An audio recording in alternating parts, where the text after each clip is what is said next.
Dear ladies and gentlemen, welcome to the kickoff of the new EU project called Danube's Archaeological eLandscapes. It's a project with the full title Virtual Archaeological Landscapes of the Danube region. The project is co-financed by the Interreg Transnational program and is going to last for the next 2.5 years. First, I would like to thank to the band, Gestrichen Fui. Oh God, they will accompany us through the whole evening, and I hope we will enjoy some beautiful music. It's the first time that our institution is actually hosting such a, let's say, hybrid event, but there are special times. And it consists of joint streamed online and, of course, local events in the 10 countries of the Danube region.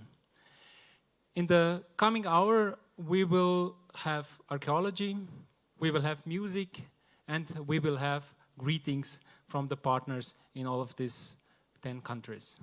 So, let us start. I would like to invite Professor Dr. Wolfgang Muhic, Director of the Universal Museum Ioanneum, to speak his greeting words. Please.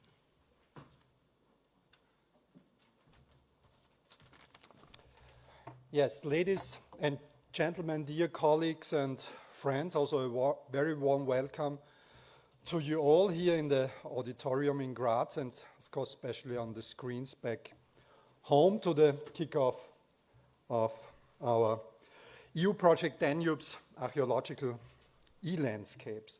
It's a pleasure for us to see that 23 institutions from 10 different countries represented by their flags here in the Danube region from Germany to Bulgaria are joining their efforts to promote the archaeological heritage and the archaeological landscape of the Danube region on a national and international level by the means of technology, especially digitalization, and we will see VR tools, augmented reality tools, and virtual reality tools.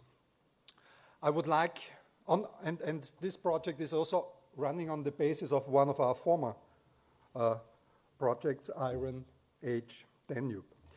I would like to thank all the partners for participating and joining these efforts. I would like to thank my own team here back home, Karl Peitler, Marco Milea, and Sarah Kister, for once again taking the lead in such a big project. And I wish you, of course, all the best for the coming months for the project, which I'm sure will be a big success. Thank you very much. Thanks a lot. Thanks a lot, Dr. Mujic. I think it's time that we all learn what is the project actually about. I would like to ask our researcher in the project, Magistra Sarah Kister, to give us some insight. What are we going to do in the next years? Please, Sarah. A warm welcome from me as well at our kick-off of the EU project Virtual Archaeological Landscapes of the Danube region, which is quite a long name, so there's a shorter name, Danube's Archaeological eLandscapes. So maybe you can remember this name.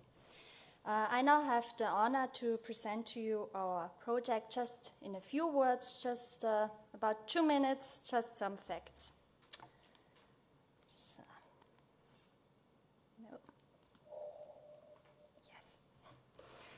The EU project was launched on July 1st this year under the leadership of the Universalmuseum Ioneum, and it will last now for a total of 13 months until the end of the year 2022. The project is funded by the EU program Interreg Danube Transnational program with an overall budget of around 2.5 million euro by the European Regional Development Fund, as well as the IPA, the Instrument for Pre-Accession Assistance. Overall, 23 partners from 10 countries have set themselves the goal of making the archaeological heritage, and in particular the archaeological landscapes of the Danube region, more visible and thus more attractive at regional, national, and international level, with the help of state-of-the-art technology. Project partners come from Austria, Slovenia, Hungary, Romania, the Czech Republic, Croatia, Germany, Serbia, Bulgaria, and Slovakia. The main actors of the project are internationally renowned museums, which also want to focus their work outside the institutions on the most famous archaeological landscapes of the Danube region. New technologies can help us archaeologists now to visualize archaeological heritage in a completely new way and make it accessible to the public in an attractive way. By incorporating, for example, virtual reality and augmented reality technologies, museum visitors do not only have the possibility to see history in a totally new way, but we also want to encourage those visitors to want to get to know the rich archaeological heritage, not only in the museum exhibitions, but also in the context of the landscapes from which they come. Furthermore, our aim is that museum visitors should not only stay in their own country, but also look beyond modern national borders and learn about a long-forgotten history of the Danube region. And to do that, please stay healthy, take care of yourself, take care of your family, so we hopefully see you as soon as possible at our museums in other countries. Thank you.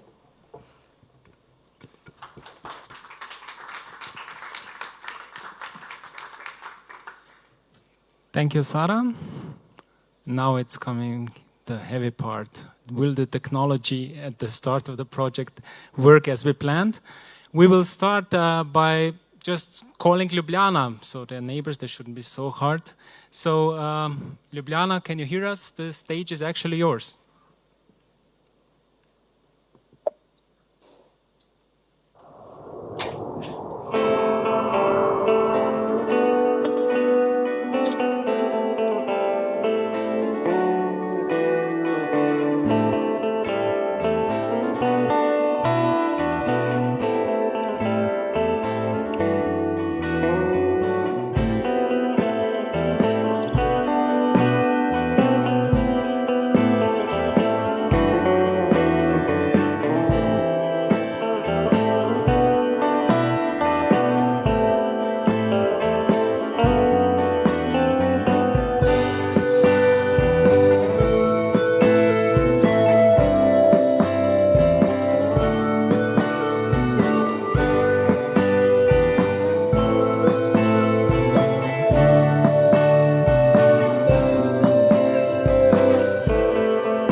dear friends and colleagues.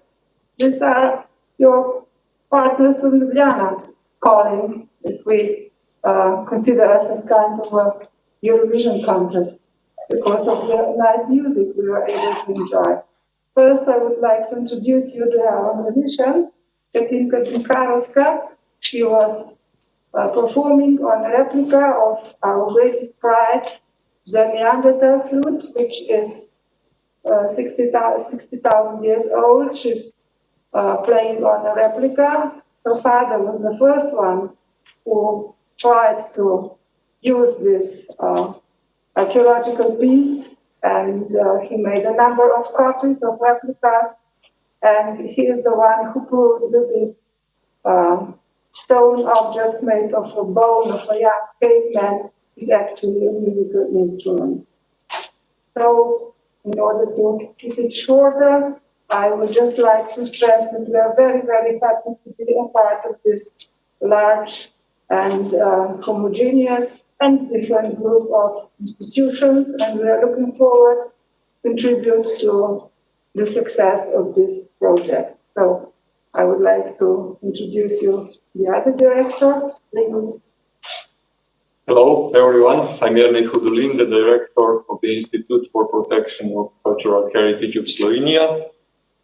I would just like to say that me and Barbara are confident that the whole project team will do their work excellent, especially with eminent lead partners, Universal Museum Ioannea.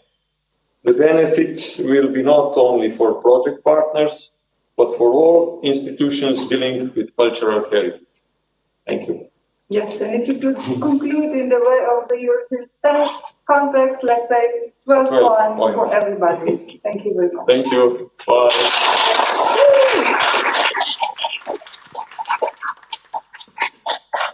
So, thanks a lot, Ljubljana. That went well. Ooh, the first one. So we are now leaving Ljubljana and going to Hungary. So from Budapest, we will be greeted by the colleagues from the Hungarian National Museum. So let's try this.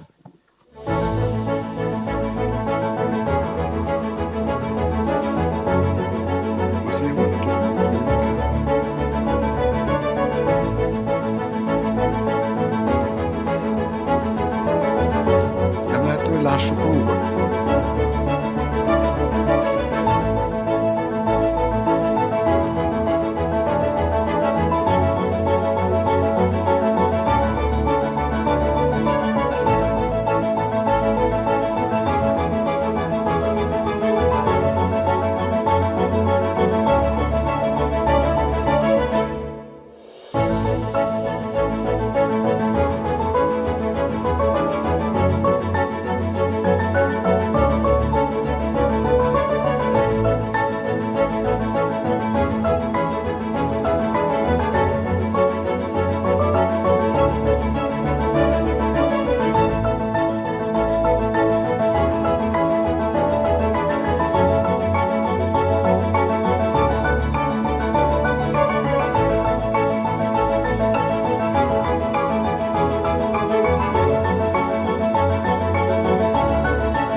And I just began to speak. Yes, that's right.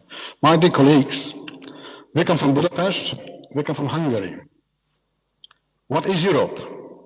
Is it a simple geographical unit? A set of nations living next to each other by accident? Or is it a multi-layered and deeply interwoven structure of cultural heritage? And if we speak about heritage, is it simply the heritage of our collective national memories? Or can we possibly go beyond it? Where are the boundaries, both in time and space, of our past and remembrances? Our project will expand the time scale the everyday person would come across when thinking about the history of landscapes. It will widen the visitor's perspective with ancient and prehistoric connections, networks, and systems deeply embedded in its regional geographical settings, as these appeared through time and space in the ever-growing development of mankind. I think this project is a fabulous initiative because it will open up the horizons of the visitor towards the everyday perspectives of largely unknown cultures, civilizations, and the interconnection amongst them that existed in times immemorial.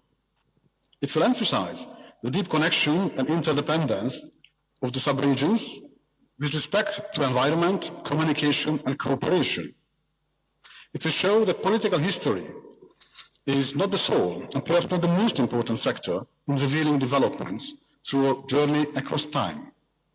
Not only academic content will settle our activities. The tools which I use are forward-looking as well. Digitization, visualization, and cultural thematic routes indicate new opportunities for participating institutions. We can reach out new groups of audience. We can communicate with them by using up-to-date technology, and we shall support lifelong learning and indeed entertaining approaches for a comprehension of a largely forgotten past. The Hungarian National Museum is honored to participate in this project, to work with a 10-nation-strong community of experts for revealing and distributing the special archaeological knowledge through new forms of state-of-art communication and inducting a deeper and wider understanding of a common European history. And now we stand to a piece of a contemporary Hungarian composer, Rezső Ott, entitled Diabolezza, presented by Benjamin Dolphin. Please.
Thank you. Thank you, Budapest. Thank you, Mr. Benedek Varga, Director of the museum. Thanks to the colleagues to adding to the program today. We are moving along the Danube, continuing to Bucharest in Romania. So, National History Museum of Romania, the stage is yours.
A warm salute from Bucharest to everybody. I'm deeply sorry that in this very special situation we cannot be together, but we would like to stress out the honor in participating in this project, that the National History Museum of Romania has a huge opportunity to cooperate with you all in presenting in a better way, in a more attractive way, its archaeological collections. And I would like to point out that our choices for the cases to be built in this project relate to a late Bronze Age collection and to Byzantine and late Byzantine site along the Danube. All the best, and we do hope that the next meeting will be possible to be a direct one.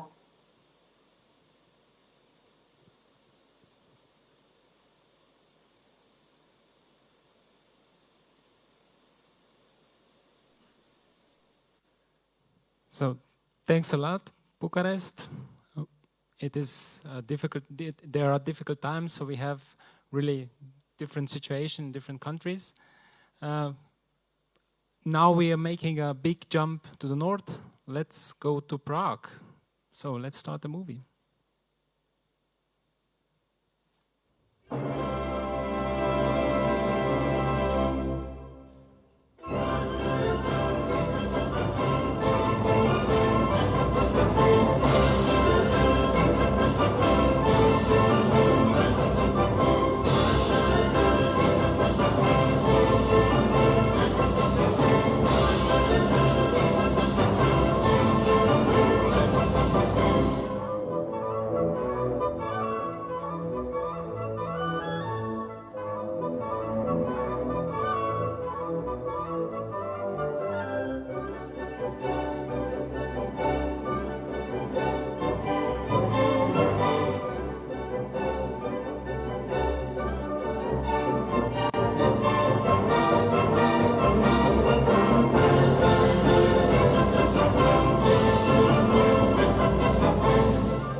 Hello, everyone. I'm EUof Souček, as you may have seen me on the video.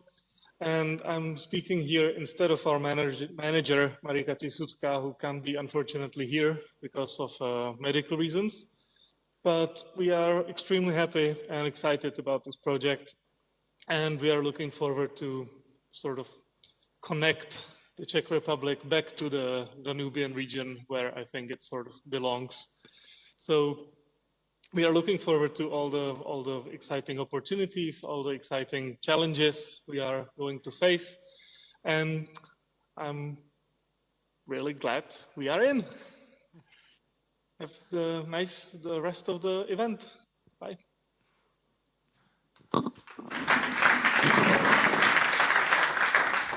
Thanks a lot to Prague. I think that was a perfect ending of the movie.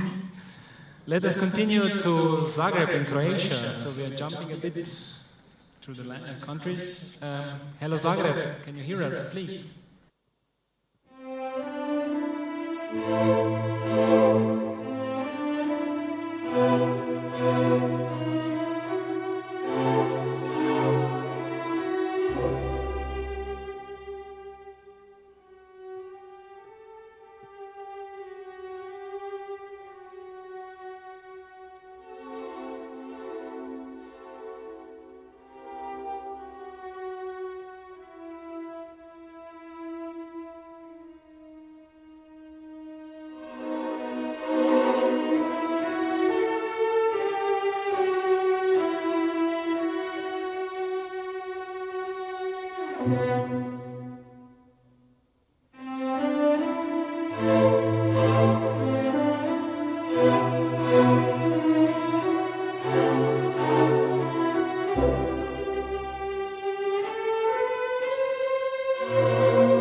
Hello.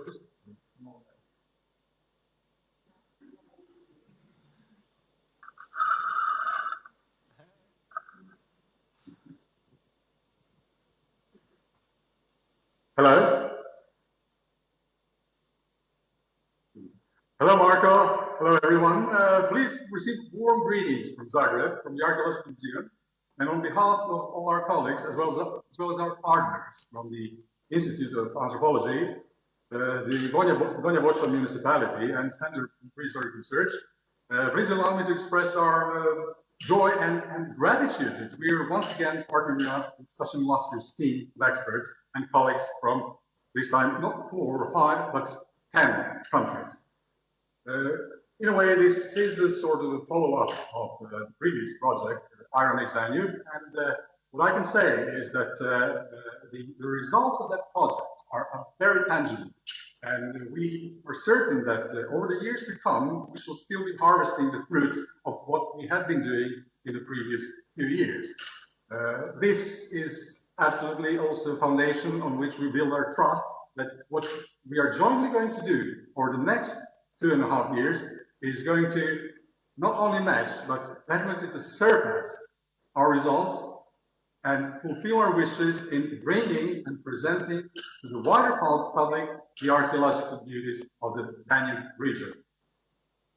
We have decided to show you a thing that was not that rosy. You've seen that half a year ago, Zagreb was hit by a very severe earthquake. And honestly, for the past 6 months, a lot of what we have been doing was either directly or indirectly connected with the earthquake. However, this is simply to acquaint you with some of the things that are on our minds. But let us assure you that in the next 30 months, we will focus most intensely on the Danube's Archaeological eLandscapes project. And we are looking forward to working with you very, very much. So, with warm greetings on behalf of all of our team, looking forward to working with you. Goodbye.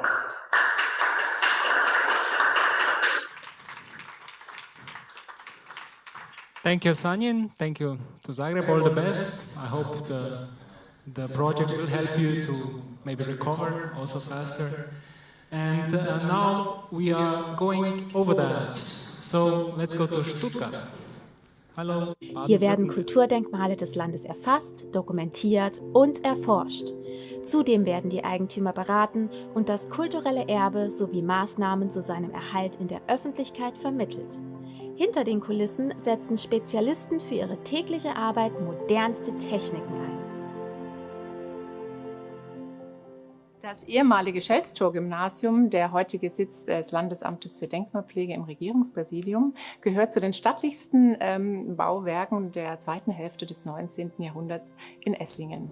1876 als Realanstalt erbaut, wurde das Gebäude bis 1979 weiterhin als Schule genutzt, als Gymnasium. Danach folgten Jahre des Leerstands und auch der Ungewissheit, und eine Abbruchgenehmigung wurde erteilt. Glückliche Umstände und eine sehr engagierte Bürgerschaft in Esslingen ermöglichten, dass das Gebäude erhalten wurde und einer Umnutzung zugeführt werden konnte.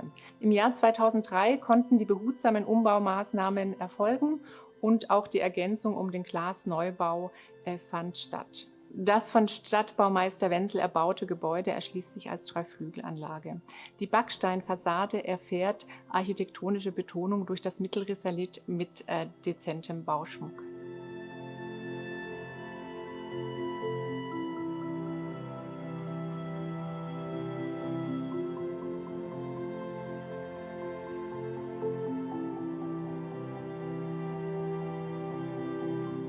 Im Zuge des Antrags zur Ernennung zum Weltkulturerbe der Höhlen der ältesten Eiszeitkunst auf der Schwäbischen Alb haben wir vom Landesamt für Denkmalpflege diese bedeutenden Fundstellen der Menschheitsgeschichte, hier wurden unter anderem die ältesten Musikinstrumente, aber auch die älteste figürliche Kunst der Menschheit erschaffen, digitalisiert. Es handelt sich um 6 Höhlen, die haben wir mit modernen Verfahren, Laserscanning und 3D-Fotogrammetrie im Prinzip in fotorealistische 3D-Modelle am PC umgesetzt und haben diese dann auch in einer Virtual Reality App vereint, sodass dem Besucher praktisch von überall auf der Welt der barrierefreie Zugang zu diesen mit bedeutendsten Fundstätten der Menschheit, die wir hier in Baden-Württemberg haben, ermöglicht wird.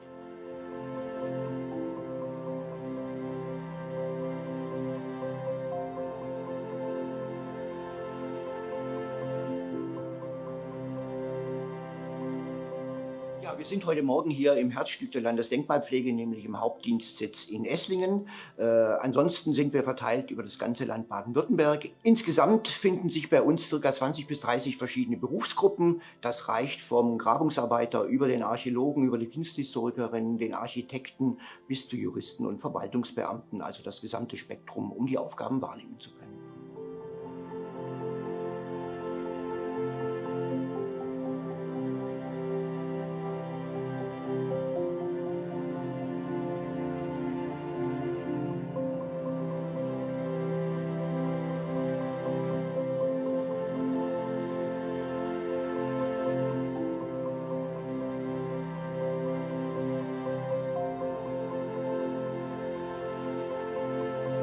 Suchst du oder? Nee.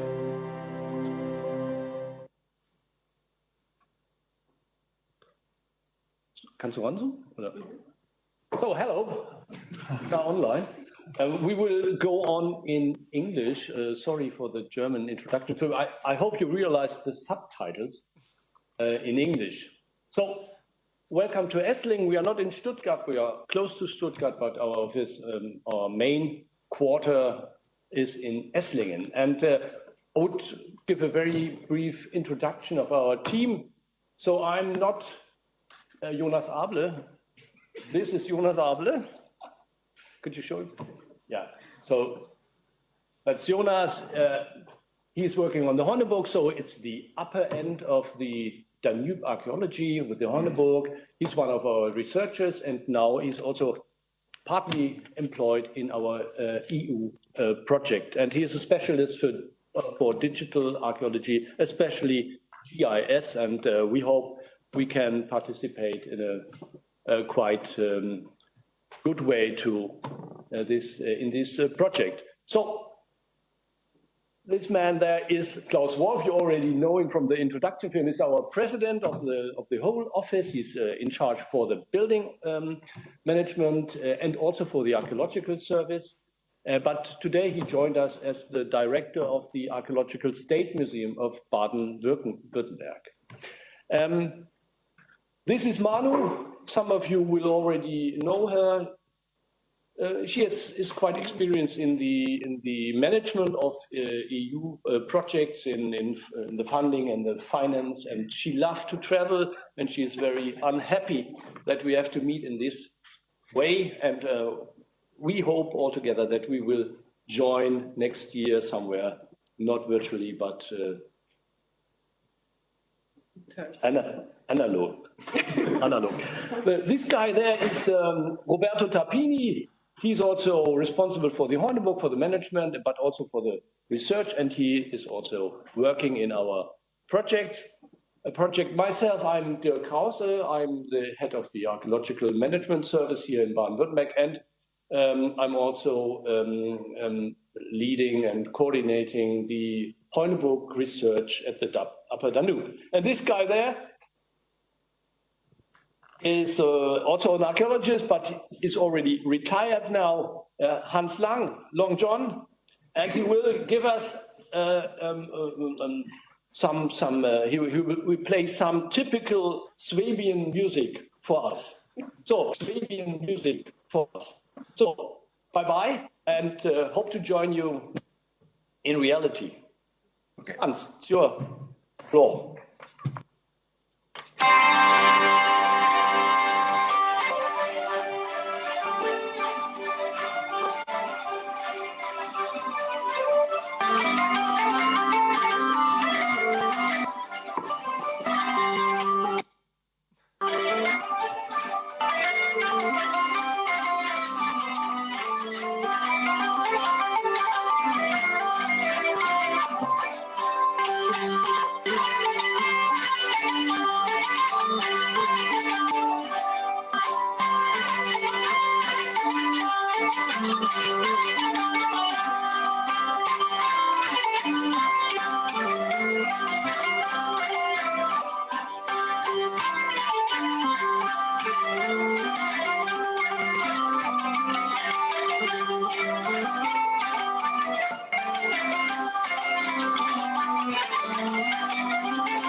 So bye-bye. Thanks to Esslingen. We did something wrong with that great looking food and drinks on your table. We did something wrong. So thanks again, and let's move to Serbia. So City Museum of Vršac. I hope we will manage to contact them.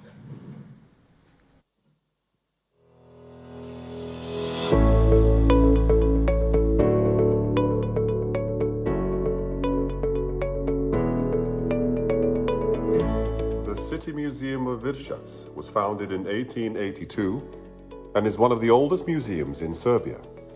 It is situated in the geographical region of Banat in the northeast of Serbia, and today that region is divided between Serbia, Romania, and Hungary. The museum covers the territory of Serbian southeast Banat, a territory that encompasses fertile flat land, the Vršac Mountains, and numerous small rivers that flow into the Danube. The Danube being a main transversal route in people's migrations that form today the continent we now know as Europe. A rich historical treasure, both immovable and movable, a multinational community with preserved traditions, have enabled us to establish the regional center for Banat heritage. Archaeological finds tell us of a story of the first modern peoples that made their settlements here and then spread slowly throughout the old continent. The Neolithic Revolution brought immigrants from the Middle East, bringing new ways of life and establishing permanent settlements. Dozens of settlements have been registered on the museum's territory, and by the time of the Vinča, one of the largest Vinča settlements was formed not far from today's Vršac, representing the most important distributive center for obsidian on the Vinča territory, a new material that was brought from the Tokaj Mountains. Such a prosperous and rich society had to come under the attack of the less fortunate. The Bronze Age is represented with numerous, yet much smaller groups settling in this area. Old traditions have not been forgotten, as it can be seen in rich ornamentation of the pottery, its forms that still carry some Neolithic legacy. Yet, it is a new era brought by some new people, and different symbols prevail, as can be seen on the famous Vršac idol, or Dupljaja chariot. A great quantity of hordes tell us of violent times, some foreign peoples coming from the east and constantly attacking residents, forcing them to move frequently. The Iron Age brought new conquerors and new fortresses, as can be seen in Židovar, one of the most important Bronze and Iron Age sites in Serbia. Precious metals from both Serbian and Romanian Carpathian mountains attracted Celts, then the Romans, who made a border here with Dacia. With the fall of the Roman Empire, the Banat region was attacked and occupied by Huns, Avars, Goths, and Slavs. By the 10th century, Hungarian tribes dominated the Banat area. In the 13th century, Mongols raided southeast Europe, leaving devastated lands in their wake. In the 14th century, the Serbian despot Đurađ Branković is the one who is believed to be the builder of the Vršac fortress. It is also a period that marks the beginning of a centuries-long conflict with the Ottoman Empire and its subsequent occupation. Through all of these times, the indigenous population had to go on living. Some moved to more secluded places, others stayed and adopted new habits and cultural traits and adapted to new circumstances. In the 18th century, after the defeat of the Ottomans, Serbia looked to be an empty, devastated and abandoned territory. In an attempt to strengthen the newly occupied territories, the Austro-Hungarian Queen Maria Theresia in the 18th century settled thousands of people from different areas of the kingdom. New residents of southeast Banat became people from today's countries of Denmark, Belgium, Switzerland, Germany, and Spain. The legacy of all of these peoples still remains today.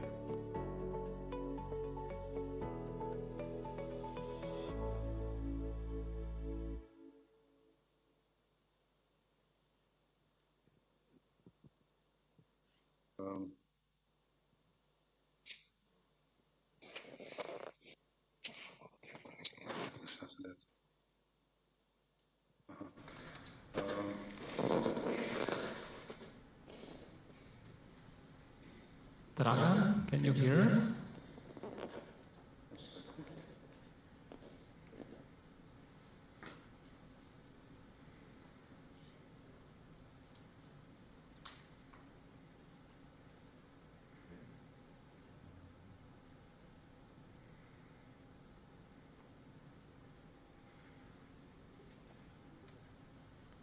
So, first time connection didn't work. Let's wait for a second or two. I think myslím, že imamo uživo. Dragan, you are live. You can speak. Yes, I'm sorry, we are speaking, we have lots of technical problems, so we are speaking from my mobile phone. We are happy, this is my colleague Ivana Pantovic, and we will be very, very short, so we want to say hello. Yes, greetings from City Museum Vershot, and we are really honored to be part of this team. And currently we have technical problems, but in the future, I hope we will have more luck with that. Marco? Yes, can you hear me? Yes. Did you hear anything we said? Yeah, we heard everything. Thanks a lot. Okay. And I'm sure after the project you will be technically top. We'll manage this. Yeah. Thanks to Serbia. Greetings to everybody. Let us move on. So we will stay in the region. Let's go to Bulgaria, to Ruse. So please let us start the video.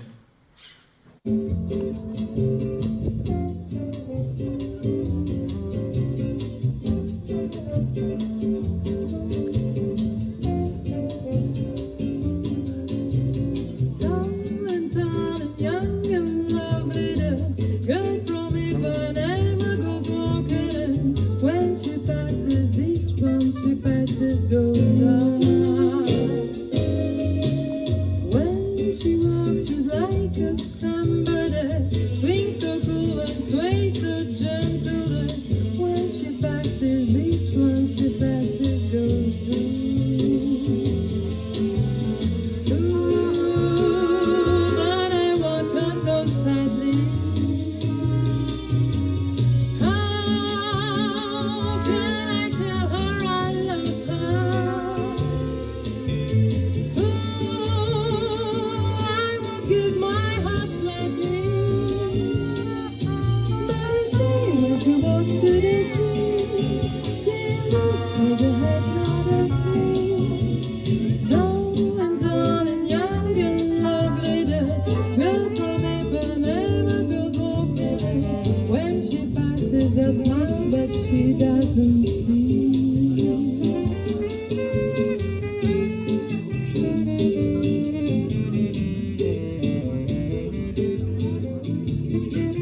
Sorry. Hello, Sylvia.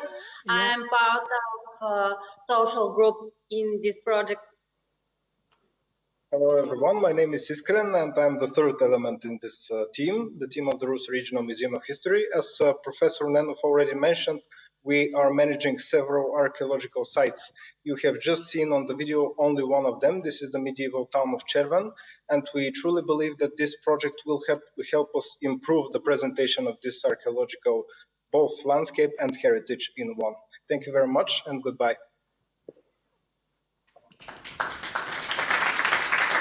Thanks a lot to Bulgaria. So we will have to jump again. So let us continue in Košice in Slovakia. Can you hear us from the Technical University? Yes, we can hear you.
Hello from city of Košice. Can you see me? Because I can see my colleague Martin on the screen.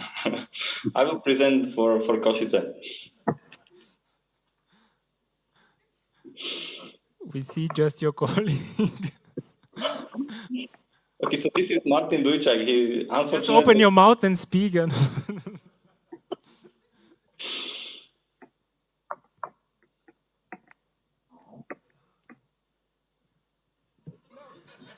Now again back. Yes. Perfect. I can see myself, so it seems it worked. So hello from city of Košice, from the eastern part of Slovakia. My name is František Janke and I work at the Technical University of Košice. I'm really glad that we can be present today, not only as Martin virtually, but also physically with our colleagues who will help us in the implementation of the project. We have the representatives of Košice self-governing region here and the representative of Monuments Board of the Slovak Republic. We are really looking forward to the project implementation and for the experience we will gain from it, because we will be dealing with the state-of-the-art solutions. So we are really looking forward to this. As you could see in the video, our city is surrounded by beautiful nature and can offer many cultural attractions. from the economical perspective, our region was known for its steel industry for a long time, but times are changing and it's globally recognized as with the sector of information technology, and this is also our task within the project. Also, as you could see in the video, the city of Košice holds the oldest marathon run in Europe and is the second oldest marathon in the world. And this year, the 97th edition will be organized, although very limited. And we are also the city of ice hockey. And this brings me to the music we prepared for you, because in a while you are going to hear the official song of the Ice Hockey World Championships 2019, which took place in Bratislava, in capital, and in Košice. So enjoy it and have a nice time. Bye-bye. Slovensko je moja vlast, Slovensko je moja vlast, za Slovensko túžim hrať, za Slovensko túžim hrať. Tam na skale vysokej, tam na skale vysokej, tam v doline hlbokej srdcia bijú pre hokej. Tam na skale vysokej, tam v doline hlbokej srdcia bijú pre hokej.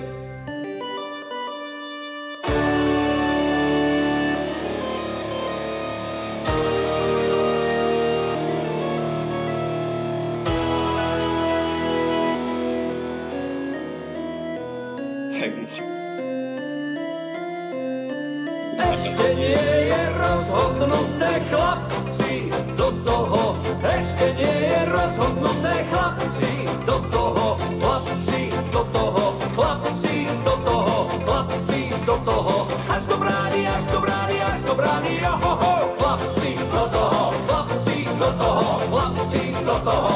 Až do brány, až do brány, až do brány, johoho.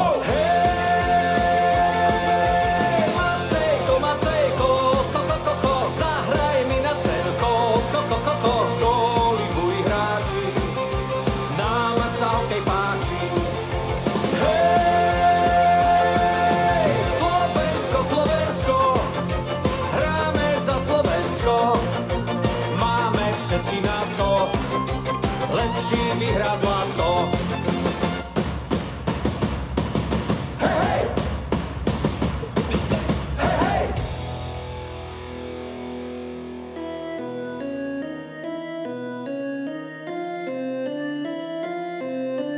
Nedáme sa hlavy hore, chlapci, do toho. Nedáme sa hlavy hore, chlapci, do toho. Chlapci, do toho. Chlapci, do toho. Chlapci, do toho. Až do brány, až do brány, až do brány, johoho. Chlapci, do toho. Chlapci, do toho. Chlapci, do toho. Až do brány, až do brány, až do brány, johoho. Macejko, Macejko, ko, zahraj mi na cenko, ko, dolibuj hráči, nám sa hokej páči.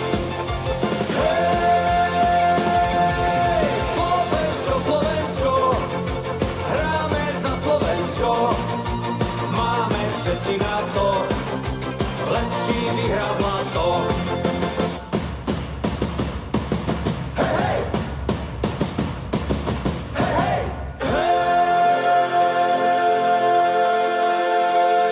Slovensko, Slovensko, hráme za Slovensko. Máme všetci na to, lepší vyhrá zlato. Hej, Macejko, Macejko, ko, zahraj mi na cenko, ko, góly, buli hráči, nám sa hokej páči. Slovensko! Slovensko! Hej, hej! Slovensko! Slovensko! Hej, hej!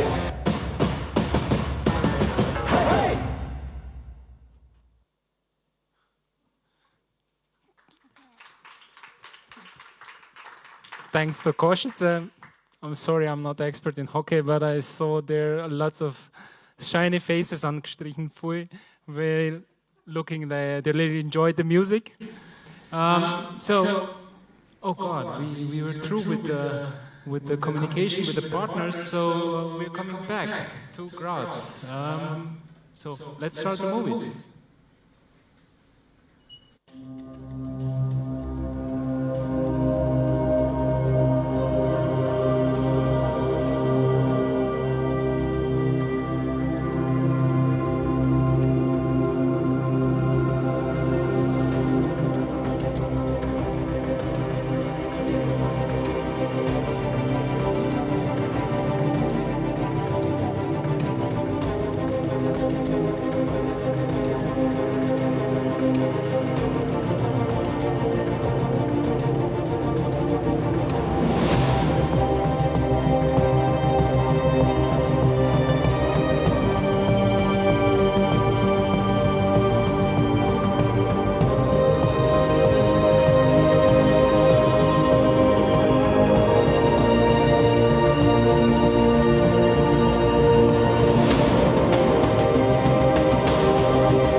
Dear colleagues, as head of the Department of Archaeology and Coin Cabinet of the project's lead partner Universalmuseum Joanneum, I would like to welcome you here also from the auditorium of the Joanneumsviertel to the kick-off event of the project Danube's Archaeological Landscapes. It's a great pleasure for me to speak these greeting words also on behalf of our project partners. These are the University of Vienna as project partner number 1, today represented by Professor Michael Doneus from the Institute of Prehistoric and Historical Archaeology, a partner with whom we already successfully fulfilled the Iron Age Danube project, the Federal Monument Authority of Austria, a long-term and very important partner of the Universalmuseum Joanneum, which joined our project as associated partner and today is represented by the deputy head of the Department of Archaeology, Dr. Eva Steigberger. The second associated partner is the University of Graz, with its Center for Information Modeling today represented by PhD Leif Scheuer. Internationality is one of the main features of the archaeological collections of the Universalmuseum Joanneum, which was founded in 1811. The reason for this is not only that in the 19th century objects from the Mediterranean and from the Near East came into our museum. The internationality of our collection is also based on the history of Styria itself, which, after the end of the First World War, was split into two parts: the Austrian federal state of Styria and the Steierska region, which is now part of the Republic of Slovenia. For the Department Archaeology and Coin Cabinet of the Universalmuseum Joanneum, international cooperations therefore are natural realities. And I personally am very much looking forward to working on this wonderful project with these terrific and wonderful partners. Thanks a lot.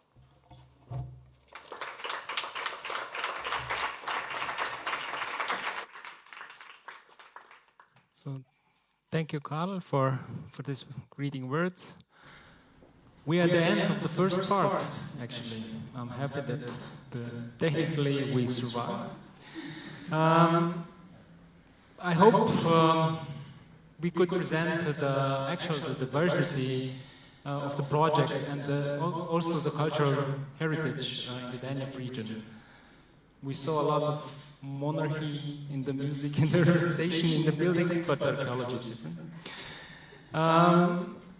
And I hope we could raise your curiosity also for the Danube's Archaeological eLandscapes project. You are still welcome to follow us on social media and enjoy also some exclusive looks behind the scenes during the implementation of the project. This project is actually only possible due to the great co-financing by the Danube Transnational program, Interreg program, really connecting the countries in the Danube region from Germany to Bulgaria. And thank you for supporting us also to the colleagues in Budapest. Thank you to all the partners. Have a great continuation of the evening. We will also continue here. My name is Marco Mele. I was your host, and I will continue to be your host. But now we have some more music fun. Strichen Pfui. Oh God, I never managed this.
Thank you very much, and we will hear more from you this evening. I'm very happy here in Graz. We will continue with 2 presentations, lectures, demonstrations, and I'm very happy we are able to greet really 2 profound researchers. On the one side, we have the Professor Dr. Wolfgang Neubauer from the Ludwig Boltzmann Institute for Archaeological Prospection and Virtual Archaeology, and Magister Hans Reschreiter from the Natural History Museum in Vienna.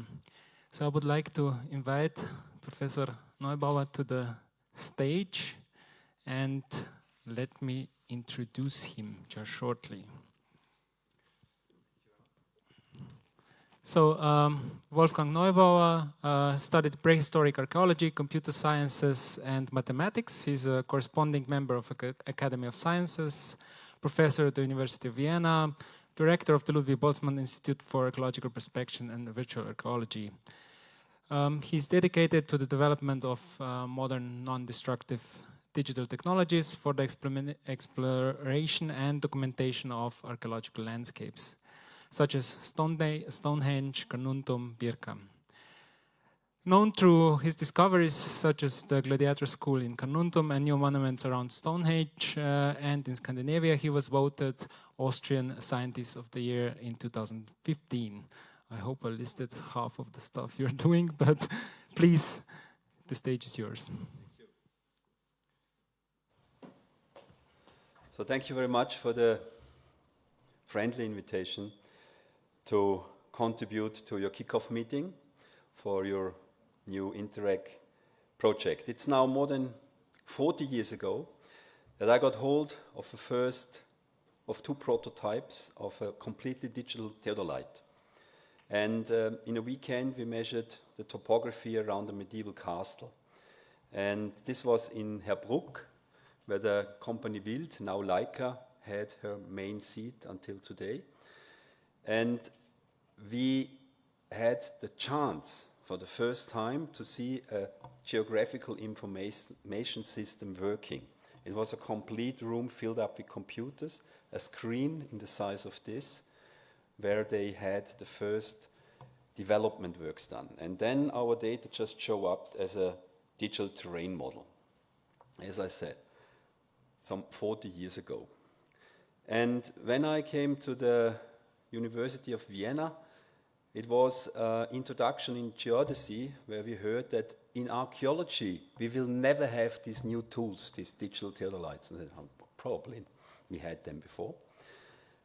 But it was the decision for me to study archaeology and computer science. And when I came to the Institute for Prehistory and Early History at that time, the people asked me, what the hell should this be good for? Do you want to have a job later on if you don't find a job in archaeology? I said, no, I just want to use these tools in the future. And I'm really in the belief that this will be the future. And this was somehow a starting point which came up again and again when new technologies just showed up on the scene. When the first 3D laser scanners came up, when the first augmented reality applications came up. So 15 years ago, we had the first projects developed how we could use augmented reality on site. In 2011, we had the first development together with Wikitude, how you could use your smart device directly on site to see virtual reconstructions, and so on and so on. And I'm really honored to be here now and to see how many of these things that have started years and years ago are now just normal. And nobody asks again, what the hell is this good for? And what do we need computers in archaeology for? So I would like to use now this time to introduce you into a very important concept when it comes to the use of technologies, modern technologies, digital technologies. And this is the point of interdisciplinary work. And I have decided to show you something which is directly related to Graz, where a part of my team is working at the medical university, where we try to apply the different concepts and also tools for medical imaging for our non-invasive archaeological prospection approaches. So first of all, the Ludwig Boltzmann Institute, which was founded in 2010, has a clear mission. So we are convinced that we have to develop this technology into the future, that we have to make it efficient, that we have to make it fast, and that this is something which is really, really giving us a new view of archaeological landscapes. Because it's large, applicable, it's fast, and it gets to the point that we really go into very high resolutions. So here we have normal aerial photography, and on the other side, of course, we need also three-dimensional digital terrain models, as here, as a part of Carnuntum, where you see the Danube, where all the forest has gone. And this was a special part of our work on the last 7 years, directed by Michael Doneus, which is also part of the Ludwig Boltzmann Institute. And here you see another site, which is Birka, where you see all the nice burial mounds from the Viking Age, which normally are completely hidden under small birch trees. And these developments have been, from the remote side, from the remote sensing side, very important to come into a visualization of landscapes. But the point is that within the Ludwig Boltzmann Institute, we do not see a landscape as a surface. We see a landscape as a three-dimensional model of the underground. And such a landscape has to be explored also beneath the soil, beneath the surface. And this is the machinery that we use for this. This is a picture from 2003, a magnetometer. This is still the most efficient and sensitive instrument that is existing for this type of work, where we can look into the ground. Of course, now we have to speed up, so we use systems which are not so sensitive but fast. So this is 40 miles in Stonehenge. In Sweden, we had fields where we go up for 70 kilometers per hour.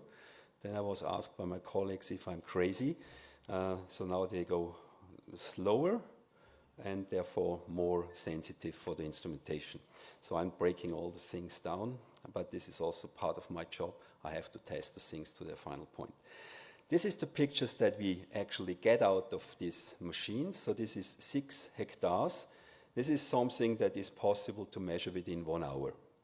So within 1 hour, we have a complete map of a part of a Roman town, but a Roman town is much larger, especially Carnuntum, where we have archaeological zone, where we know that it is really occupied by the Roman towns and the different other installations all around of nearly 10 square kilometers. So this is now a big picture from the civil town, 24 hectares, and still far away from the nearly 10 square kilometers that we have measured within the last years. We use special machinery also for ground penetrating radar. So in the box in front is not a mooring system, it is a ground penetrating radar array with 17 antennas which measure highly efficient, very fast in nanoseconds, and actually send electromagnetic signals in the ground, which makes it possible to actually scan the underground in 3 dimensions.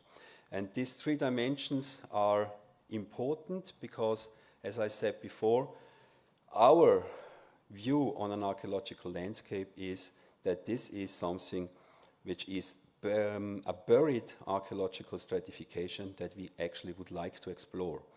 And this is a similar picture now from ground penetrating radar. You see much more details in this. It has a much more higher resolution than magnetics.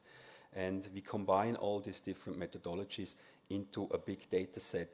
We fuse the different data in our computers, and we start then to do an interpretation process. So it's a hierarchical process where we start with very simple lines, where we then go into the single rooms, where we try to find out the different areas within a building or the different areas within a town. And this is the data in the background, which is then used for the virtual reconstructions. So these interpretations are made in 3 dimensions and are the basis for the virtual reconstructions that we build on top of our non-invasively acquisited data sets. And this picture was made for the county exhibition in 2013 in Carnuntum and was based on the data that we got from the forum of Carnuntum. And it was a first model, and probably there might be some changes coming up soon, but this is another story. You have mentioned already the School of Gladiators. The School of Gladiators was something which was really something which went through the world media, where we tried to combine new methodologies from image-based modeling based on the amphitheater, which is still visible in the landscape, coming up with a reconstruction of the 4th largest amphitheater at the time. And really just right on the side of it, we found this very interesting building with a central court, and in the central court 2 circles, training arenas, and the whole thing interpreted as a school of gladiators. There is still several criticism on this finding, and if this really is a school of gladiator, or if this has been used for strange other things. Whatsoever, the complex is more than 1 hectare in size, and it's directly connected to the amphitheater, and it sits outside of everything else. This School of Gladiator was important in 2 respects. First, of course, it was to show the public what is possible with non-invasive methodology. So how can we come very fast to a visualization of a hypothetical past? I never come up to the point when I would say this is what it was. So what we have here is not the truth, but it's based on real facts that we can measure, and we have measured this site again and again, and these facts are in the background. And on top, we use all the information that we have from excavations, from the Roman buildings that have preserved, let's say in Pompeii or Herculaneum or in other sites. We use the information that we have from historical sources like Vitruve, who described how the different things should be built, and of course also the point that we try to come to solutions that fit different criteria, like does it look good or does it look strange? Is it possible to build something like this without breaking down immediately? And so on and so on. So there's a lot of information in the background and a lot of things that we have to consider before we go out to the media, before we go out to the world press. And in the next step, we actually then had more research done on the area so that we could also come up with a reconstruction of the surroundings. But again, this is another story. Let me now come to the point about medical imaging and what we do. So ground penetrating radar is a thing that is delivering 3-dimensional data. And this 3-dimensional data that you here see visualized in black and white is actually the reflectivity of the different interfaces in the ground. So it's not the material, it's the surfaces in between 2 different types of material that we can see here. And the resolution is possibly to see here. These are the single columns of underfloor heating of a hypocaust. So we can imagine These are in a size of 40 by 40 centimeters, piles of tiles in this high, and they are visible within our data. But this was the first step to see that we might come up and combine this with the techniques normally used in medicine. Of course, there's much more money in development in medicine than it is in archaeology, and therefore we have actually here a clear connection, but not that much money. So let's say in medicine, this is about 100 researchers working on something like this, and I'm currently having 2. And they're sitting in Graz, and we visited them in the morning, and they are already developing new strange things, and we are looking forward. Also, looking at the data is very similar. So an expert looks on a medical image, and an archaeologist, which is an expert, looks on the radar data. It's not the people who measure the radar data who do the interpretation. No, it is the expert who knows about an archaeological site or an archaeological building or whatsoever. In medical imaging, there is also a part which is more or less within forensics. And we had a very good Ludwig Boltzmann Institute for Forensics in Graz, which is now closed, and the group from there has now joined our institute. And these developments that they made there were very interesting for me to see, because I could imagine that these developments that they made here for medicine is also applicable for what we do in archaeology. Just we have another situation. The dead person or the patient here is always similar in his basic construction. But an archaeological site is always unique. So a Roman villa is never the same Roman villa when you go to another site. And this is a big problem, because when it comes to the classification of this data, or for the segmentation of this data, we have much more problems within archaeology than we have within medicine, because within medicine there is a skeleton inside, and this should be normally the same. If not, there is an anomaly, or it has been injured by some stabbing, like in this example here. But what you see here is the combination of extracted features within the data set with the data itself. And this is the point where we started to say, well, we try to get this done also with our ground-penetrating radar data. The first step was to go into different types of visualizations. So moving up and down in the data sets is one point. Developing this whole thing into ISO surfaces is another thing. What we do here is just we visualize things to explore how can we actually perceive the content of this data. And in the next step, we came to the point and said, well, actually there's very similar challenges that we have within the medical imaging and in our GPR. We have a lot of noise within there. We have the need for a classification of the data, and we need a special filtering so that we can actually go to see all these different details. And after adaptation of one of these new developed visualization systems, we started again to explore the data. So this is not something where you just put it into the software and there it is. No, we have to really develop the things. And this is a very important step. And when we come through such visualizations like here, so this is again what we have seen in this virtual reconstruction. It's part of the forum of Canuntum. And here we see a lot of details already. But still, it is not really 3D, and it's not really away from the point that we have really only the archaeological structures. We see too much other things still there. If we go into a filtered situation where we try to focus more on the larger structure and we lose all the small noise, it gets more clearer, as you can see here in this visualization again. And when we then go and try to make the ISO surfaces that you have seen before, using some additional special medical filtering, then it looks even more convincing.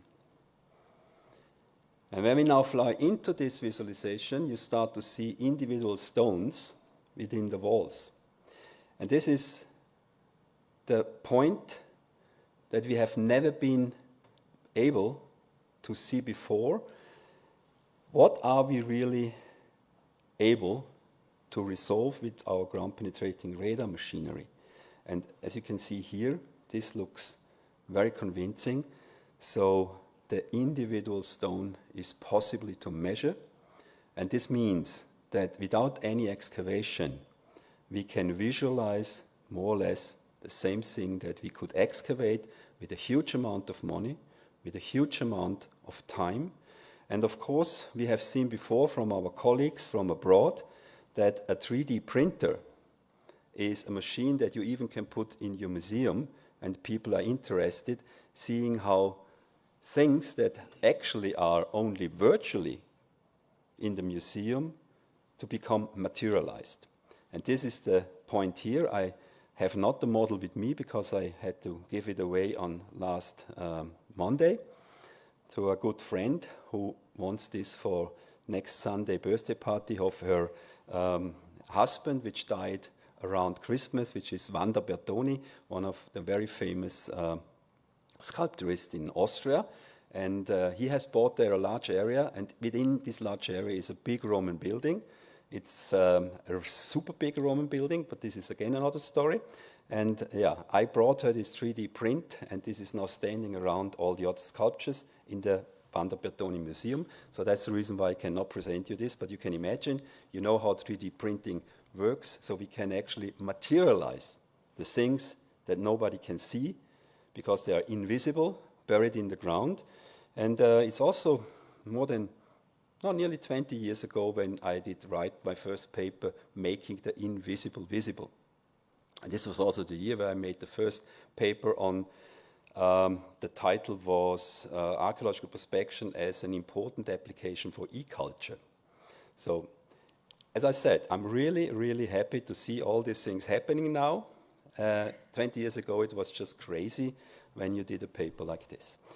The combined visualization of these different data is, of course, the next step, where we try to get more into the details. So you see here different forms of using these different parameters. It's more than 56 parameters that we have implemented so far, where we can work with the data to see what is possible to actually get out of these data sets. And it's every time we use a new filter, just crazy when we start to see new things. So you see on the side here,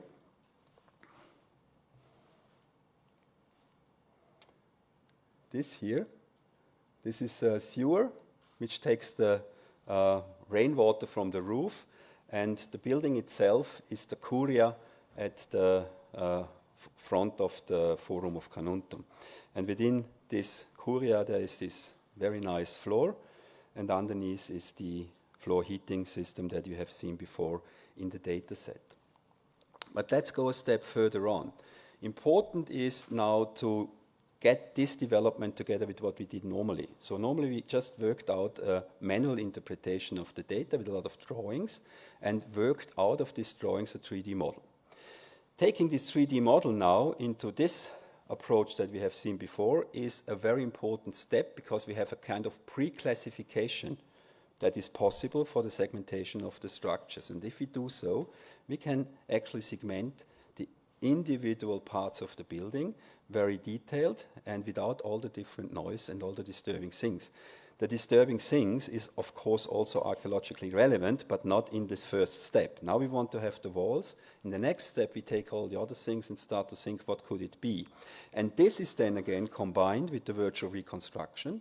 And therefore, it's really important to have the data in the same way underneath the building to show the people how this sewer here worked aside the building, that the roof water really went into there, and so on. So this is what we call a way to say, to show that all what we actually reconstruct is based on the facts, is based on authentic, remeasurable things. And now let's have a larger view on the Forum of Carnuntum. We just fly into this large data set.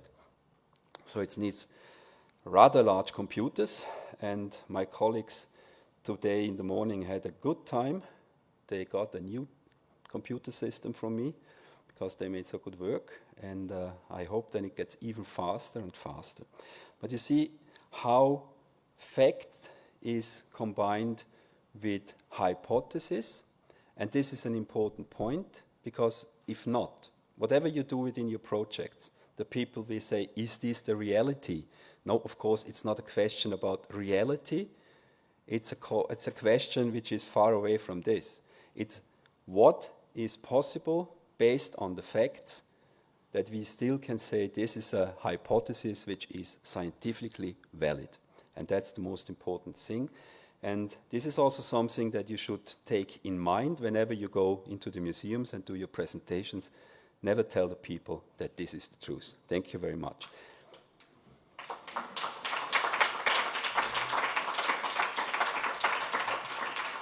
Can I just give a small word on another project that is in parallel, and I hope that we will find some.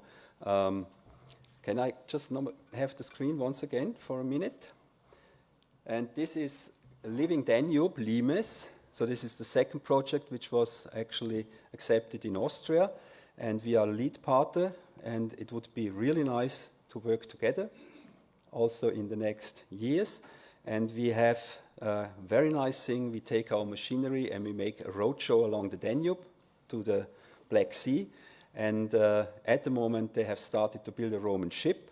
And this Roman ship will, in the end of the project, move from Germany down to the Black Sea. And in every country, there will be a site where we go for a big event, for a big party. Thank you very much.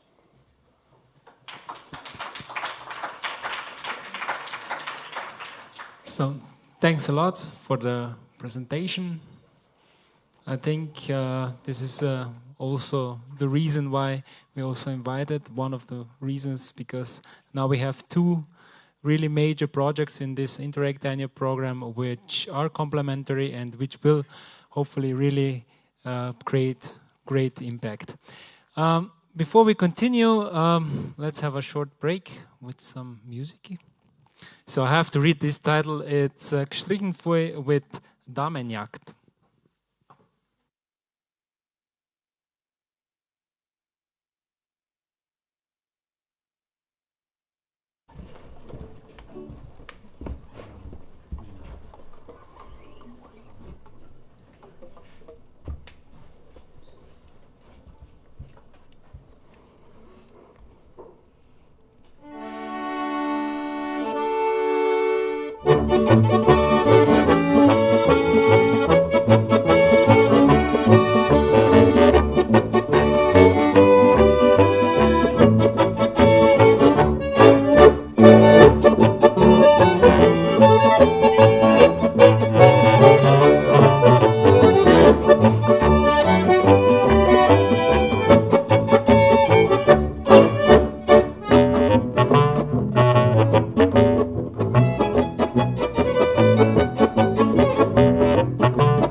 Thanks a lot to our house band.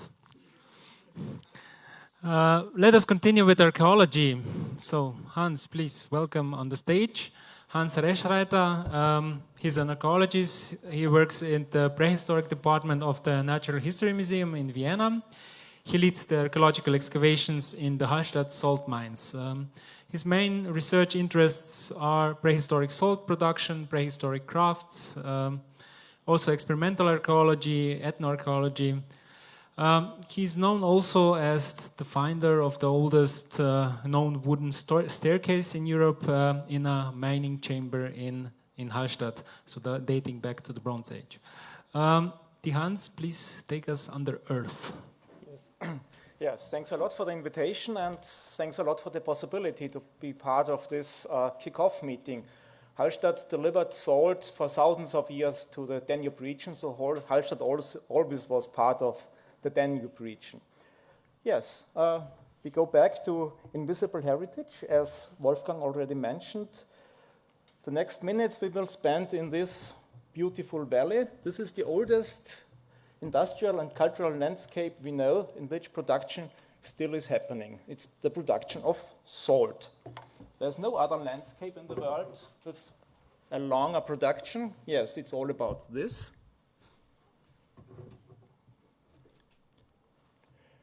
This special valley is nearby Graz. It's in the Eastern Alps. And yes, we are dealing with this small area here. We can prove 7,000 years of production, starting in Stone Age, with stone picks and antler picks, and continuing up to now with very modern machines. The traces of this production, normally you can't see. Also, we have 7,000 years of production. It's a lovely valley, but no traces are visible on the surface, because nearly all the traces are hidden hundreds of meters below ground. Some of these traces we are excavating and analyzing with our research partners. All the prehistoric sites had been discovered by accident due to modern mining activities. Here in gray, the modern tunnels, and in green and blue, the prehistoric sites. Many of these sites are not accessible for the public. That's the reason why we managed to realize a virtual tour inside the mine. This was part of another Interreg project we finished a few months ago. Now it's possible to enter the Hallstatt salt mine digital through one of our main tunnels, Empress Christina Tunnel.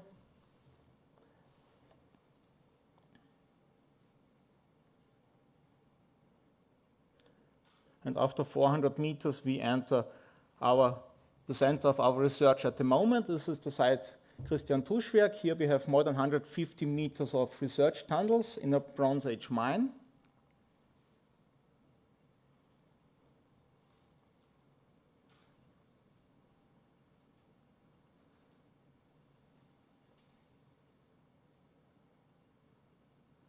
And with all these tunnels and the core drilling, we think we can reconstruct the shape and the size of this Bronze Age mines, more than 3,000 years old.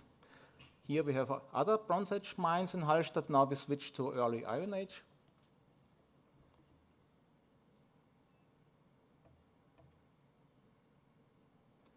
Here we also researched several sites in the last 60 years.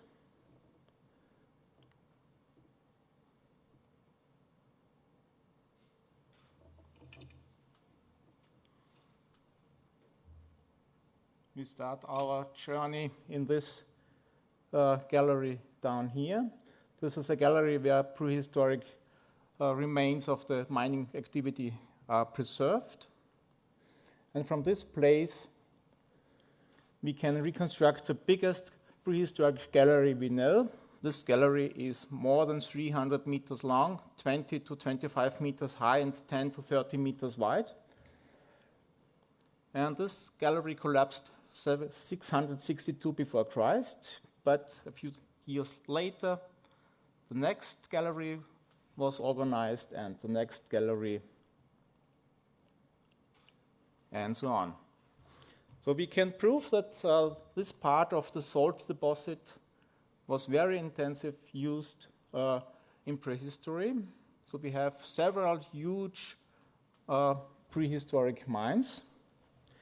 And with our excavation tunnels and with the core drilling, we get a good information about the shape and size.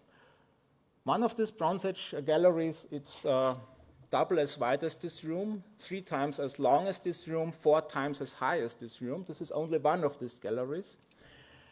But we are not only interested in the size of these galleries, we're also interested in these types of waste the prehistoric miners left behind.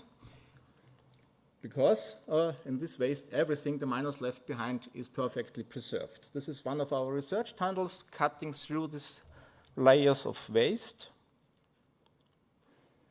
And this perfect condition of preservation, this was one of the main reasons that Hallstatt was nominated World Heritage Site. There are only 2 other prehistoric salt mines in the world. Beside Hallstatt, then we have Dürnberg in Hallein, also in Austria, and Sherabat in northwest Iran. This place is important because several mummies of prehistoric miners could be excavated in this place. In Hallstatt, within these layers of waste, everything is preserved the miners left behind thousands of years ago. We find thousands of burned down torches, like this. We find thousands of wooden objects. Meanwhile, more than 1,000 of these pick handles, shovels, bowls, cups, splint boxes. We have hundreds of leather and fur objects. We have the oldest rucksack we know in Europe. It's quite perfect to use. Yeah, it's like this.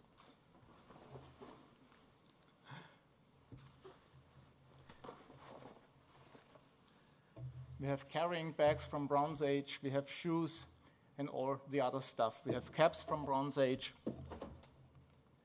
In addition, we have hundreds of woolen textiles. All of them have the original color they had 2,600 years ago. We have ropes, the thickest ropes we know in prehistory in Europe. You can carry more than 1,000 kilograms with them. We even have the perfect preserved excrements of the miners.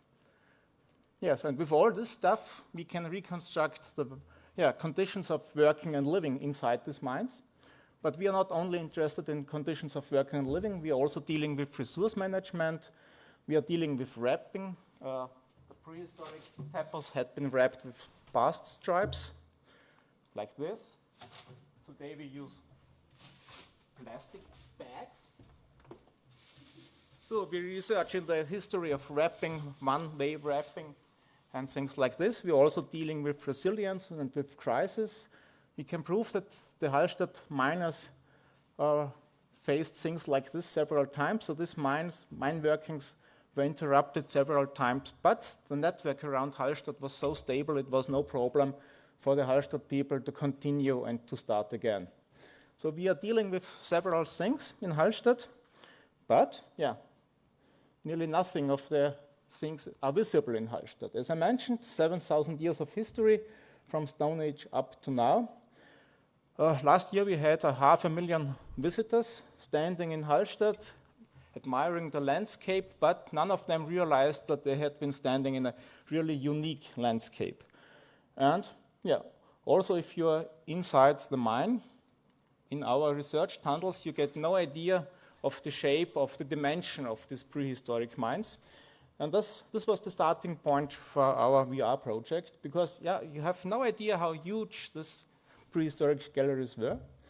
And therefore we started 2 years ago, together with the mining company, with Ilya, he's in the backyard, and with Xenomedia, to build here a VR room.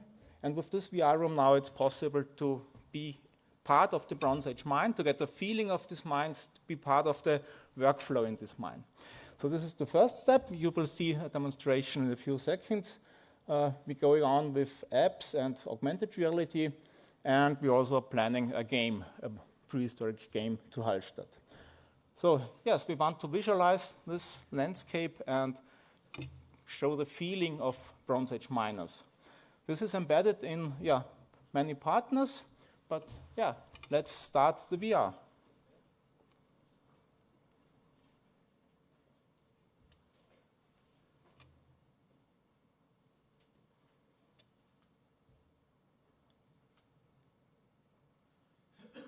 Yes, it's a Bronze Age mine.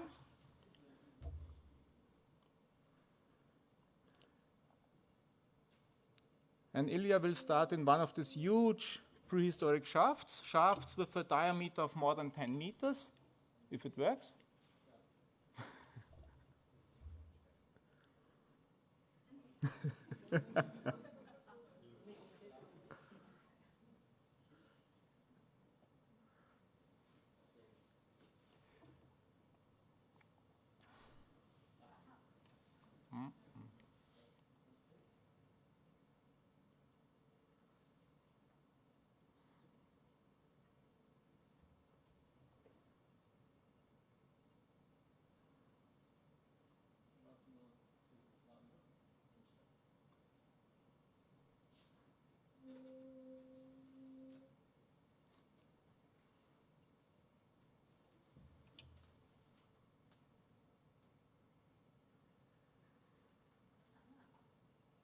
Yes, he's already standing on one of these platforms in the shaft, looking down in the gallery, and with the teleporter he can walk down.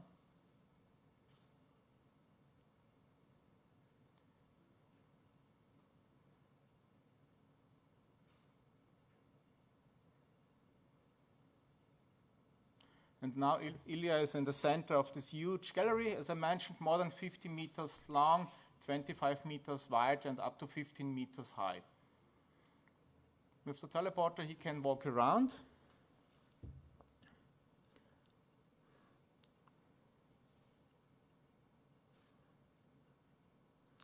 And the goal of the project was not only to give an image of the size and the workflow, it was also important for us to give the background information. Here, for example, we have baking inside the mine. If you click on the researcher tool, you get the information why we know that bacon was produced in Hallstatt, what is the background information. So it's not only a visualization, it's also a tool to give more information about the Hallstatt salt mines.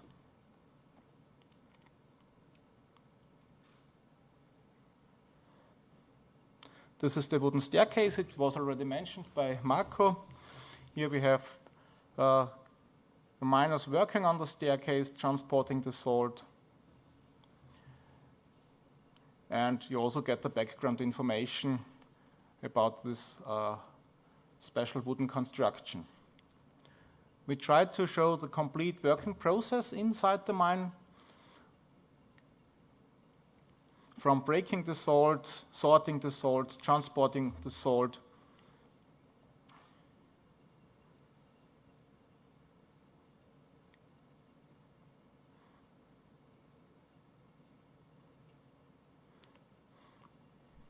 This man is repairing one of the pick handles. The next shaft, the next gallery below.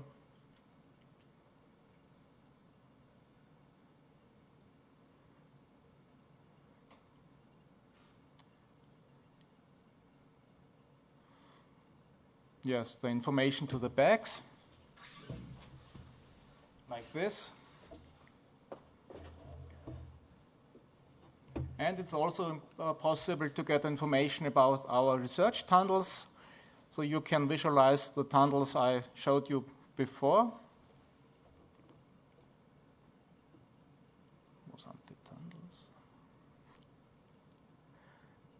Yeah, cracking the salt in a special technique.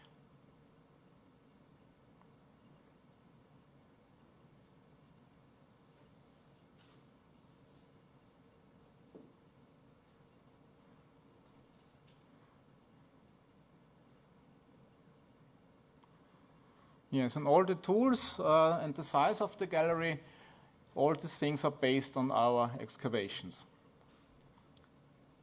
So it's the same as Wolfgang mentioned, you have to show what is the basis of your reconstruction.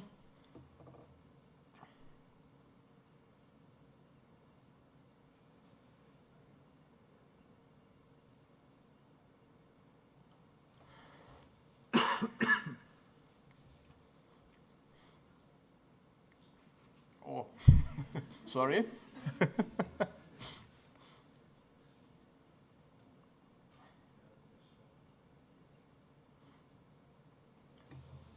Ilja, kannst du noch die Forschungstunnel einblenden?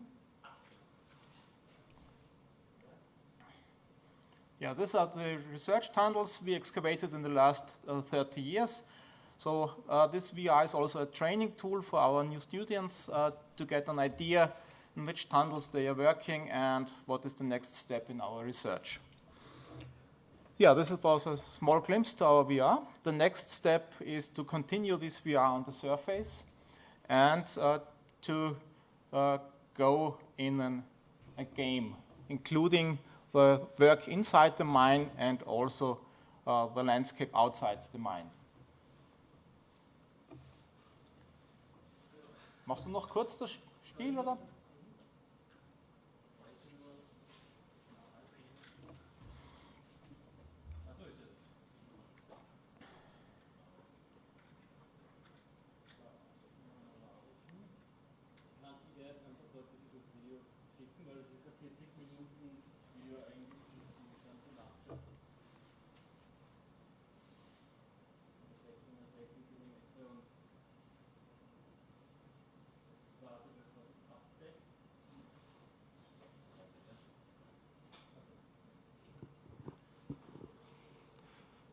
Und da gehen wir jetzt los vom Bergwerk. Sind leider noch immer ein bisschen so Level-Loading-Probleme, die wir da noch haben. Deswegen ruckt es manchmal ein bisschen.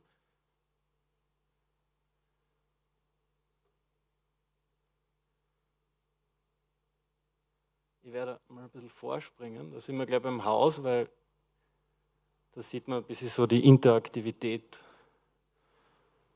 die das Spiel haben soll, also angelehnt an normale Open-World-Computerspiele.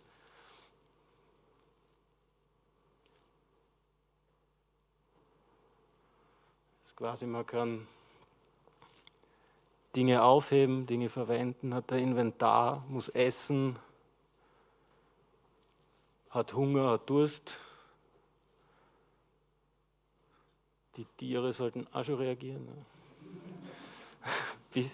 Bisschen spät, aber doch. Und ja, jetzt sieht man zum Beispiel, dass er Ressourcen noch sammeln kann mit der Axt.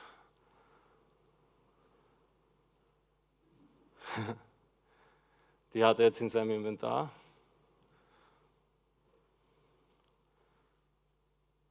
Und er geht jetzt dann gleich runter zum Gräberfeld. So Fluss. Also Flüsse und Wege sind jetzt dabei angelehnt an wie es im Moment ist.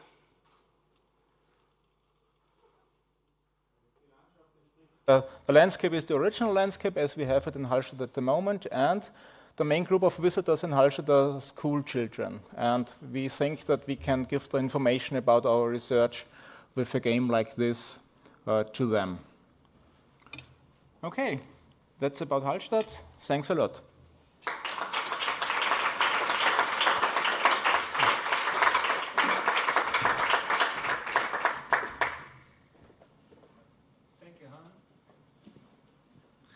So thank you, Hans, for this virtual trip to the mines. Thank you for showing the stuff we won't be able to afford in the short period of our project. So, dear ladies and gentlemen, we have reached actually the end of today's event. Please continue to follow the project, and I hope we can greet you next time at better circumstances. Thank you, and stay well, stay healthy, and let us hear one more time from gestrichen Pfui. Stiegen wird Franzé. Yeah.